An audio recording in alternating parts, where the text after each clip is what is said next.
बिस्मिल्लाहिर्रहमानिर्रहीम। अस्सलाम वालेकुम डियर स्टूडेंट्स, मैं डॉक्टर अहमद। अच्छा बच्चों, फिजियोलॉजी में लेक्चर नंबर 49 को हम डिस्कस करने जा रहे हैं और 49 हमारे पास हार्मोन है एल्डोस्टेरॉन। तो ये हार्मोन निकलता है एड्रीनल कोर्टेक्स से। हमारे पास एड्रीनल ग्लैंड होता है जो किडनी के ऊपर मौजूद होता है। एड्रीनल ग्लैंड के दो पार्ट्स होते हैं, एक बाहर वाला पार्ट जिसको एड्रीनल कोर्टेक्स कहते हैं और एक अंदर वाला पार्ट हो जिसको कहते हैं एड्रीनल मेडुला। तो एल्डोस्टेरॉन के निकलता है एड्रीनल कोर्टेक्स से, ठीक है। और एड्रीनल कोर्टेक्स की ये एक आउटर लेयर होती है, मतलब ये आउटर मोस्ट लेयर है जिसको कहते हैं ग्लोमेरुलोजा। तो ये यहाँ से निकल रहा है, इस लेयर से ये हार्मोन निकल रहा है। आगे हम एल्डोस्टेरॉन के फंक्शंस की बात करते हैं। तो इसका जो पहला इफ़ेक्ट है वो है रीनल टिब्यूल्स के ऊपर, जो नेफ्रॉन की जो नालियाँ उसके ऊपर इसका इफ़ेक्ट है। तो ये क्या कर रहा है, इंक्रीज़ कर रहा है एब्जॉर्प्शन ऑफ सोडियम को। ये जब हमने वो फॉर्मेशन ऑफ यूरिन की बात की थी, फॉर्मेशन ऑफ कंसनट्रेटेड यूरिन, तो वहाँ पे हमने बात की थी एल्डोस्टेरॉन आता है और वो जो उसका जो असेंडिंग लिम्ब है उसके ऊपर एक्ट करता है और वहाँ से सोडियम को एक्टिव ट्रांसपोर्ट के जरिए बाहर निकालता है। तो मतलब ये रीनल ट्यूब्यूल से सोडियम को रीअब्जॉर्ब करवा रहा है in exchange of potassium and hydrogen. लेकिन इसके रिज़ल्ट में जो पोटाशियम हाइड्रोजन है इनकी सिक्रीशन होती है, मतलब ये चीज़ें ब्लड से उन रीनल ट्यूब्यूल्स के अंदर आती हैं और सोडियम रीनल ट्यूब्यूल से ब्लड में चला जाता है। तो एक दूसरे के उल्ट ये काम हो रहा है, सोडियम ब्लड में जा रहा है रीअब्जॉर्ब होके और ये चीज़ें ब्लड से रीनल ट्यूब्यूल्स में आ रही हैं। काजेज वाटर एब्जॉर्प्शन, इस तरह जब सोडियम बाहर निकलता है तो साथ क्या होता है, जो पानी है वो भी बाहर निकलता है, ठीक हो गया, by concentration gradient of sodium, क्योंकि सोडियम की वजह से कंसनट्रेशन ग्रेडियंट बन जाता है, ठीक है। तो पानी फिर क्या होता है, आराम से वो बाहर निकलना स्टार्ट हो जाता है। उसके बाद ये क्या कर रहा है, increase potassium secretion into renal tubule. वही बात हम पहले बात कर चुके हैं कि अगर ये सोडियम को रीअब्जॉर्ब करवा रहा है तो उसके रिजल्ट में पोटाशियम क्या होगा, पोटाशियम सिक्रेट होगा कि पोटाशियम ब्लड से रीनल ट्यूब्यूल्स में आएगा और सोडियम रीनल ट्यूब्यूल से ब्लड में चला जाएगा।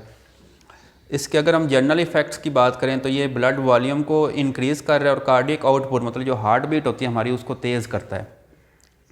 तो अगर ये देखें कार्डियक आउटपुट को, अगर ये हार्ट बीट को तेज़ कर रहा है तो इससे क्या होगा, हमारा जो ब्लड प्रेशर है वो भी इंक्रीज़ हो जाएगा। तो ये इसके जनरल इफेक्ट्स हैं। और आगे अगर हम बात करें इसके स्वेट ग्लैंड और सैल्विक ग्लैंड्स के ऊपर इफेक्ट्स के ऊपर, तो ये causes absorption of sodium and chloride. तो वही बात आ गई ये एंड इंक्रीज पोटाशियम सिक्रेशन। ये बात हम पहले कर चुके हैं कि ये सोडियम और क्लोराइड को एब्जॉर्ब करवा रहा है और पोटाशियम को क्या कर रहा है, सिक्रेट करवा रहा है। अगर हम इसका GIT के ऊपर इसका इफेक्ट देखें, गैस्ट्रोइंटेस्टाइनल ट्रैक्ट, मतलब हमारा जो डाइजेस्टिव सिस्टम है, तो ये क्या कर रहा है, causes absorption of sodium and chloride, वही बात है, ठीक है, फ्रॉम इंटेस्टाइन। तो ये सोडियम और क्लोराइड को इंटेस्टाइन से क्या कर रहा है, एब्जॉर्ब करके कहाँ पे ला रहा है, ब्लड में वापस ला रहा है, ठीक हो गया। तो ये GIT के ऊपर इसका इफेक्ट है। अच्छा, इसके बाद हमारा ये क्लासिफिकेशन हमारी पीछे रह गई थी, classification of hormones on the basis of chemical nature, कि हार्मोन्स को आगे हम ना केमिकल नेचर की वजह से हम डिवाइड कर रहे हैं। तो हार्मोन्स का जो पहला ग्रुप होता है उसको कहते हैं पेप्टाइड्स। पेप्टाइड्स कहते हैं छोटी प्रोटीन्स। तो इसमें कौन से हार्मोन्स आते हैं, जिसमें ये ग्रोथ हार्मोन है और ACTH एड्रीनोकोर्टिकोट्रोपिक हार्मोन होता है। तो ये इन दोनों का ताल्लुक पेप्टाइड से है। इस तरह दूसरा ग्रुप है हार्मोन जिसका कहते हैं ग्लाइकोप्रोटीन, मतलब ये ग्लाइकोप्रोटीन मतलब कंजुगेटेड मालिक्यूल हैं जो ग्लूकोज और प्रोटीन के मिलने से बनते हैं। तो इसमें देखें थायराइड स्टिमुलेटिंग हार्मोन आता है और ये ल्यूटिनाइजिंग हार्मोन, ये इसमें एग्जांपल्स हैं ग्लाइकोप्रोटीन्स की।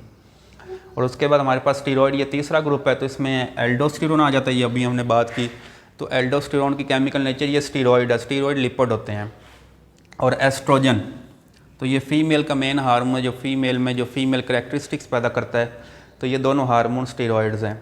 और कुछ हार्मोन अमाइनो एसिड्स होते हैं, ये चौथा ग्रुप है हार्मोन्स का। इसमें देखें T3 जिसको हम ट्राईएडोथायरोनिन कहते हैं और T4 जिसको थायरोक्सिन कहते हैं। तो ये दोनों हार्मोन थायराइड ग्लैंड से निकलते हैं। तो ये इन हार्मोन का ताल्लुक इससे है, ये अमाइनो एसिड्स हैं। और फिर लास्ट ग्रुप होता है हार्मोन का जिसको हम अमाइंस कहते हैं। तो अमाइंस भी देखें ये कंपाउंड्स होते हैं और ये फंक्शनल ग्रुप के तौर पे काम करते हैं, जिस तरह ये एस्टरकोलिन और एपिनेफ्रिन है। तो ये दोनों हार्मोन किससे बिलोंग करते हैं, अमाइन से। तो ये हार्मोन क्लासिफिकेशन है on the basis of chemical nature.